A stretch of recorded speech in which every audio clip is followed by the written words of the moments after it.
खबर गुजरात के गोधरा से है, जहां पर सोशल मीडिया पर वायरल एक वीडियो को लेकर अल्पसंख्यक समुदाय के लोगों ने पुलिस स्टेशन में जमकर तोड़फोड़ की। पुलिस के मुताबिक गोधरा सिटी बी डिवीजन थाना क्षेत्र में एक युवक बार बार भड़काऊ पोस्ट सोशल मीडिया पर वायरल करता है। ऐसे में नवरात्रि पर्व को ध्यान में रखते हुए पुलिस ने शख्स को बुलाकर समझाया कि वो ऐसी कोई भी पोस्ट वायरल ना करे जिससे कि क्षेत्र में तनाव पैदा हो। हालांकि इस दौरान कुछ लोगों ने पुलिस के युवक को धमकी देने के लिए बुलाए जाने के बाद थाने के बाहर भीड़ जमा की और हंगामा करने लगे। वहीं हंगामा बढ़ता देख पुलिस ने भीड़ को तितर-बितर करने के लिए लाठीचार्ज किया, जिस दौरान कुछ पुलिसकर्मी भी घायल हो गए और इसके बाद पुलिस ने बेकाबू भीड़ को नियंत्रित करने के लिए आंसू गैस के गोले दागे और इसके बाद अब क्षेत्र में फिलहाल शांति है।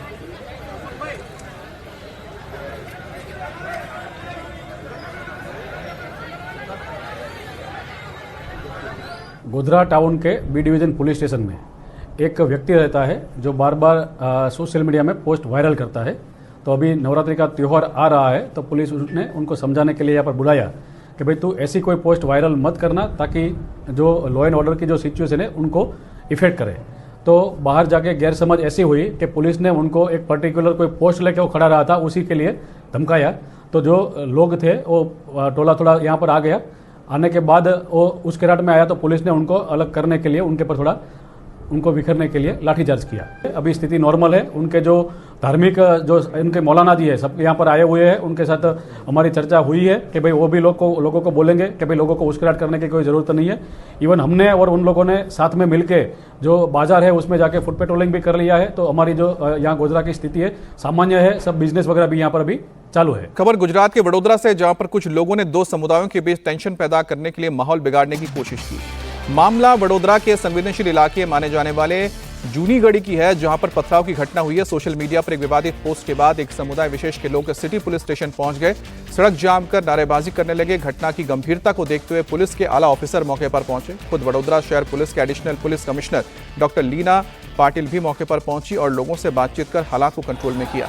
सड़क खाली कराने के लिए पुलिस को मुस्लिम धर्मगुरु की मदद लेनी पड़ी और साथ ही सार्वजनिक घोषणाएं की गई। पुलिस से आरोपी के खिलाफ एक्शन का आश्वासन मिलने के बाद थाने के बाहर से भीड़ हटी। पुलिस ने किसी भी तरह की अफवाह पर गौर नहीं करने की अपील की, साथ ही लोगों से शहर में शांति बनाए रखने की गुजारिश की।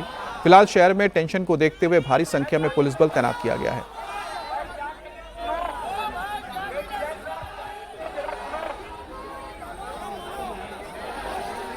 तो वडोदरा की तस्वीर देख रहे हैं, जहां पर विवाद हुआ है एक पोस्ट को लेकर और इस पोस्ट के बाद इलाके में तनाव बढ़ गया और भीड़ इकट्ठा हो गई और इसको तितर-बितर करने के लिए पुलिस को मोर्चा संभालना पड़ा।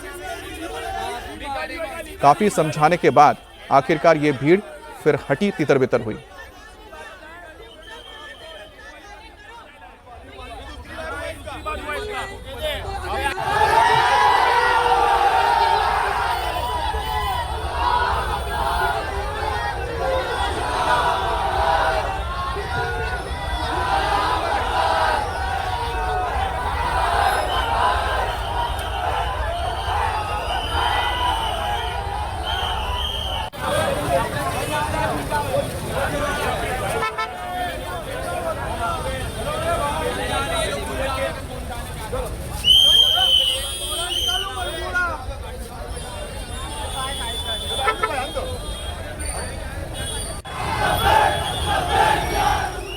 और उधर राजस्थान के टोंक में भी इसी तरह से सोशल मीडिया पर एक विवादित पोस्ट को लेकर टेंशन फैल गई। समुदाय विशेष के लोगों ने सड़क पर जाम लगा दिया, नारेबाजी करने लगे और आरोपी के खिलाफ सख्त एक्शन की मांग की। तनाव को देखते हुए मौके पर पुलिस के बड़े अधिकारी पहुंचे और हालात को संभालने की कोशिश की।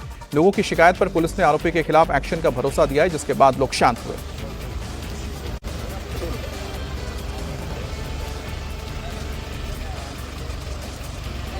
व्यक्ति था जो इंस्टाग्राम आईडी के ऊपर हमारे नबी सल्लल्लाहु अलैहि वसल्लम की शान के ऊपर के मामले के अंदर उसने एक भद्दी टिप्पणियां की थी, जिसको लेकर समस्त मुस्लिम समाज के अंदर भयंकर रोष था। और इतना रोष था कि दो जवान सड़कों पर आ गए थे। यहाँ पर हम लोगों ने उनको समझाइश की कि पुलिस कार्रवाई करनी है और हम लोगों ने अभी FIR दे दी है। पुलिस प्रशासन ने उस पर हमें इस बात का आश्वासन दिया है कि इंशाल्लाह उस पर कार्रवाई होगी।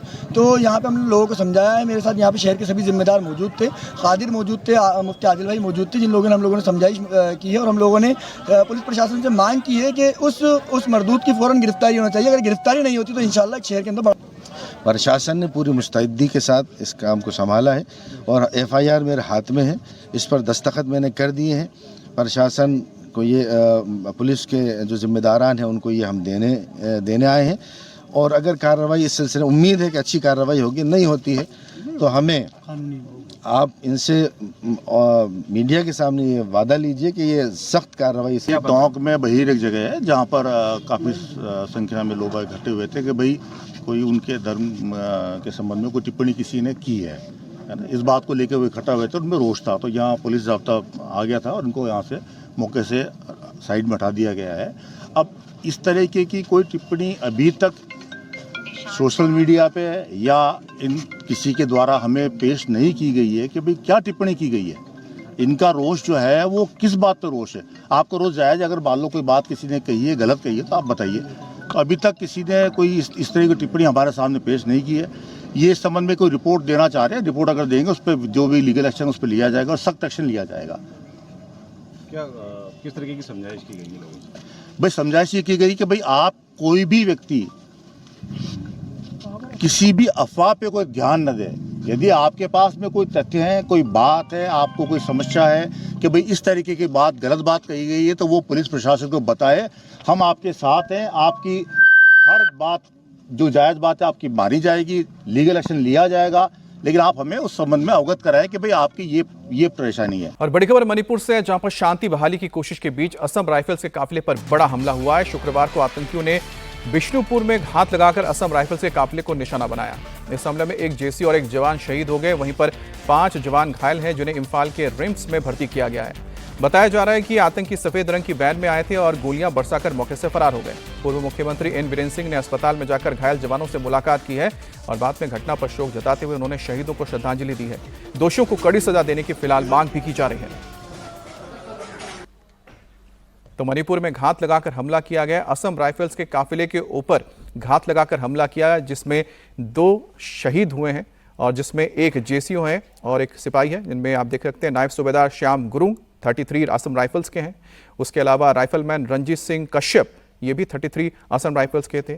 तो ये 2 देश के सपूत जिन्होंने बलिदान दिया है, इनके ऊपर घात लगाकर हमला किया गया। असम राइफल्स के ऊपर जिम्मेदारी है फिलहाल मणिपुर में शांति बहाली की। और ऐसे में जब ये काफिला गुजर रहा था तो घात लगाकर बैठे कुछ हमलावरों ने ये हमला किया था और फिलहाल इसमें कुछ जवान जो घायल हुए उन्हें रिम्स में भर्ती किया गया है और उनका इलाज किया जा रहा है। बिष्णुपुर की ये घटना है और सबसे बड़ी बात है कि हाल ही में ऐसा लगा था कि मणिपुर में सब कुछ सामान्य हो गया है, यहाँ पर शांति बहाली हो रही है। प्रधानमंत्री मोदी ने भी दौरा किया था, लेकिन इस बीच कुछ ऐसे उपद्रवी हैं, ऐसे लोग हैं जो नहीं चाहते कि मणिपुर में शांति बहाली हो और यही वजह है कि यहां पर सेना के काफिले के ऊपर हमला किया गया है। और पूर्व मुख्यमंत्री एन बीरेन सिंह ने भी उम्मीद जताई है कि जिन्होंने बलिदान दिया है उनके ऊपर हमला करने वालों के खिलाफ कड़ी कार्रवाई की जाएगी और साथ ही उन्होंने जो घायल हुए हैं उनसे जाकर अस्पताल में मुलाकात भी की। और उत्तर प्रदेश में अपराधी अब थर-थर कांप रहे हैं क्योंकि योगी सरकार का मैसेज लाउड एंड क्लियर है, प्रदेश में अपराध करेंगे तो छोड़ा नहीं जाएगा। हम ऐसा इसलिए बोल रहे हैं क्योंकि दिशा पार्टी के घर पर फायरिंग करने के मामले में एक और बदमाश पकड़ा गया है। पुलिस ने 5वें आरोपी का हाफ एनकाउंटर किया है। बरेली के शाही थाना के जंगलों में मुठभेड़ हुई है, जिसमें आरोपी गोली लगने से रोहित गोदरा और गोल्डी बरार गैंग का बदमाश रामनिवास घायल हो गया है। जानकारी के मुताबिक इस आरोपी ने दिशा पार्टी के घर की रेकी की थी। हालांकि जब पुलिस इसे पकड़कर ला रही थी उसी दौरान इसने पुलिस के ऊपर हमला किया और पुलिस ने जवाबी कार्रवाई में गोली चलाई थी और उसे गोली लगी और वो घायल हो गया। इससे पहले 2 आरोपियों को पुलिस ने एनकाउंटर में ढेर किया था और इसमें 2 आरोपी गिरफ्तार हुए हैं जो नाबालिग हैं और ये 5वां आरोपी है जो इस मुठभेड़ के पूरे मामले में जो गिरफ्तार हुआ है। तो 2 की एनकाउंटर में जान गई है, 2 गिरफ्तार हुआ है और 1 इसमें घायल हुआ है। दोबारा सर कभी यूपी में नहीं आएंगे सर, कभी नहीं आएंगे सर, बाबा जी की पुलिस के आगे कभी नहीं आएंगे सर। योगी सरकार में बदमाशों का क्या हाल होता है, योगी आदित्यनाथ को चैलेंज करने का नतीजा कितना खतरनाक होता है, बदमाश किस कदर योगी की पुलिस से खौफ खाते हैं, वो आपको इस वीडियो को सुनकर अंदाजा लग ही गया होगा। दोबारा सर कभी यूपी में नहीं आएंगे सर, कभी नहीं आएंगे सर, बाबा जी की पुलिस के आगे कभी नहीं आएंगे सर। गिड़गिड़ाता हुआ, लंगड़ाता हुआ पुलिस के सहारे चल रहा ये कोई छोटा मोटा बदमाश नहीं है। ये रोहित गोदरा और गोल्डी बराड़ गैंग का सदस्य है। ये उन 5 बदमाशों में से एक है जिसने 12 सितंबर की रात बॉलीवुड एक्ट्रेस दिशा पाटनी के बरेली स्थित घर पर फायरिंग करने की हिमाकत की थी, जिसे बरेली की एसओजी टीम ने 25,000 के इस इनामी बदमाश राम निवास को मुठभेड़ के दौरान गिरफ्तार किया। एनकाउंटर के दौरान इसके पैर में गोली लगी है। पुलिस के मुताबिक बदमाश अपने साथी सुनील के साथ नेपाल भागने की फिराक में था, लेकिन बरेली के शाही थाना क्षेत्र के जंगलों में हुई मुठभेड़ में ये पकड़ा गया। बदमाश ने कबूल किया कि वो गोधरा और गोल्डी बराड़ गैंग का मेंबर है, जिसने दिशा पाटनी के घर फायरिंग से पहले रेकी की थी। करने कब आए थे आप? 9 या 10 तारीख को हमने रेकी किया था, उसके बाद में गोली चलाई थी रविंदर और अरुण ने। ये बताओ तुम बरेली कब रेकी करने आए थे? बरेली सर मैं उसके बाद में बरेली में ही हूँ सर। अच्छा हाँ, एक में मेरे को अरुण ने बाइक क्या गोल्डी बराड़ गैंग से हो तुम? हाँ बॉस सर और रोहित गोदाड़ा और गोल्डी बराड़। दरअसल एक्ट्रेस दिशा पाटनी के घर फायरिंग के बाद इन बदमाशों ने योगी की पुलिस को खुलेआम चैलेंज किया था, जिसे सीएम योगी ने भी गंभीरता से लिया और नतीजा सबके सामने है। घटना के महज 5 दिनों के अंदर ही फायरिंग करने वाले 2 शार्प शूटर्स को ढेर कर दिया गया। बाकी बचे 3 बदमाश अब पुलिस की गिरफ्त में हैं और पछता रहे हैं कि उन्होंने यूपी में अपराध क्यों किया, क्योंकि योगी की पुलिस जीरो टॉलरेंस की नीति की सिर्फ बात नहीं करती, उसे करके दिखाती है। राजस्थान 4th ग्रेड परीक्षा का आज दूसरा दिन है। राज्य में 84 पद के 53,749 पदों पर भर्ती हो रही है, जिसके लिए राजस्थान के 38 जिलों में 1286 परीक्षा केंद्र बनाए गए हैं। हर पाली में 4,11,843 अभ्यर्थी परीक्षा दे रहे हैं। परीक्षा केंद्रों के बाहर अभ्यर्थियों की लंबी कतार भी लगी है। परीक्षा केंद्र पर हर अभ्यर्थी की सख्ती के साथ जांच भी की जा रही है और उसके बाद ही सेंटर के अंदर एंट्री दी जा रही है। राजस्थान की ग्रुप डी भर्ती करीब 20 साल बाद आई है और इसके लिए 24 लाख से ज्यादा युवाओं ने आवेदन भी दर्ज किया है। लेकिन हैरान करने वाली बात तो यह है कि चपरासी की परीक्षा के लिए BTech, MBA, MCA degree holder भी लाइन में लगे हैं।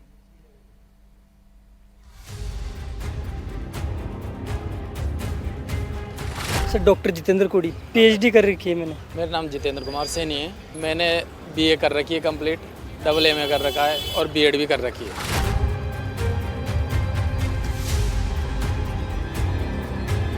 ललिता शर्मा, पढ़ाई बीए एमए फाइनल किया। इससे पहले दिया था डबल का दिया था और पटवारी का दिया था, कई एग्जाम दिए थे इससे पहले। ये 2 तस्वीरें देश की युवाओं की हैं।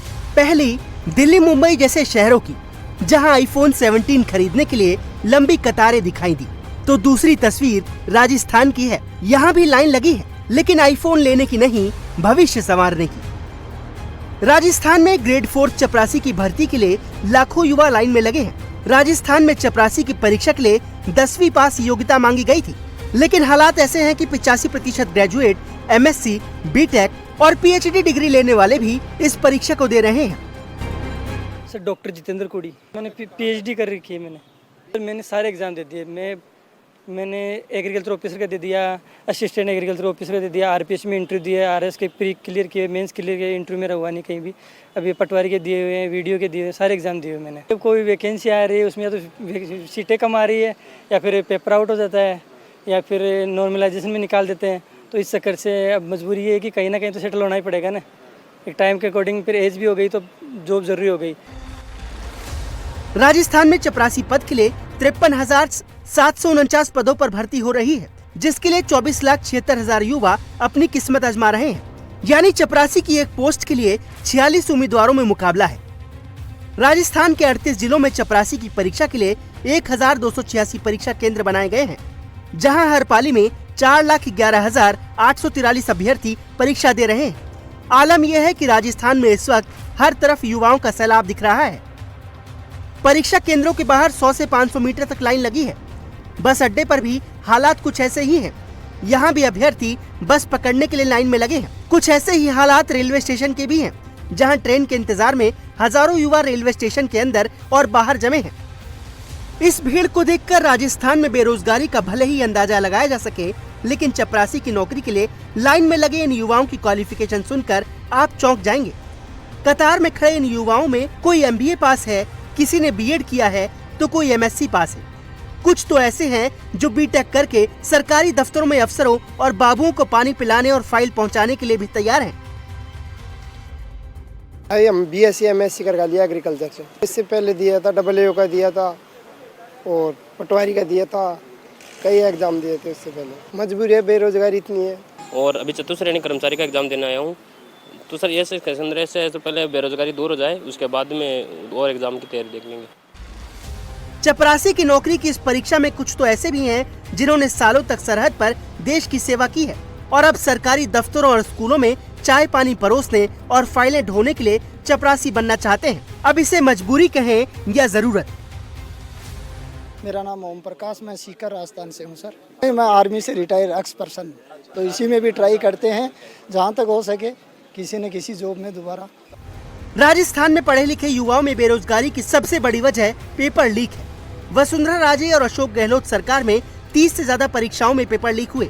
अब हालात ऐसे हैं कि जिन स्कूलों में टीचर बनने के लिए बीएड और बीएसटीसी की डिग्री ली, वहां अब ये युवा घंटी बजाने और पानी पिलाने की नौकरी करने के लिए कतार में खड़े हैं।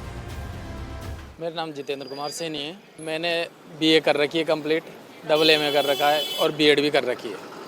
और मैं टीचिंग मतलब प्राइवेट टीचिंग करता हूँ, मैं पढ़ाता हूँ। और इससे पहले फर्स्ट ग्रेड का दे के आया हूँ भी अजमेर, और दोनों सेकंड ग्रेड के दिए। क्या करें, अब करना पड़ता है, जो भी एग्ज़ाम आ रहा है उसको फाइट करना पड़ रहा है। और सिलेबस भी वही रख रखा है इन्होंने जो फर्स्ट ग्रेड सेकंड ग्रेड का था, तो उसके अकॉर्डिंग मन के ये भी दे लेते हैं, कोई दिक्कत नहीं है। मजबूरी में देना पड़ रहा है, मेन बात तो ये है। राजस्थान में 4th ग्रेड चपरासी की भर्ती की परीक्षा 21 सितंबर तक चलेगी। परीक्षा केंद्रों के बाहर लाइन में लगे इन युवाओं की मांग है कि जो भी परीक्षा हो वो निष्पक्ष हो, जिससे उन्हें उनकी मेहनत का फल मिल सके। सही चल रहेगा अप्लाई के भाई कि ऐसा ही का पेपर लीक हो गया तो सबको मालूम चल गया। वैसे हर काम होते हैं मेरे हिसाब से, लेकिन मैं कहता हूँ निष्पक्ष होना चाहिए हर काम। जैसे मेहनत करने वाले लड़के हैं ना, वो गाँव में बैठे ही रहते हैं और गाँव में किसानी का काम करते हैं, जो पानी भी नहीं है, इतनी बेरोजगारी है सर। नकल माफियाओं पर नकेल कसने के लिए सरकार ने परीक्षा को लेकर सख्त नियम बनाए हैं। नकल रोकने के लिए सख्त जांच हो रही है। अभ्यर्थी नंगे पांव परीक्षा दे रहे हैं और नाक कान के गहने तक उतरवाए जा रहे हैं। लेकिन नकल माफियाओं की जड़ें इतनी गहरी हैं कि पहले दिन 1700 अभ्यर्थियों की फोटो डुप्लीकेट पाई गई।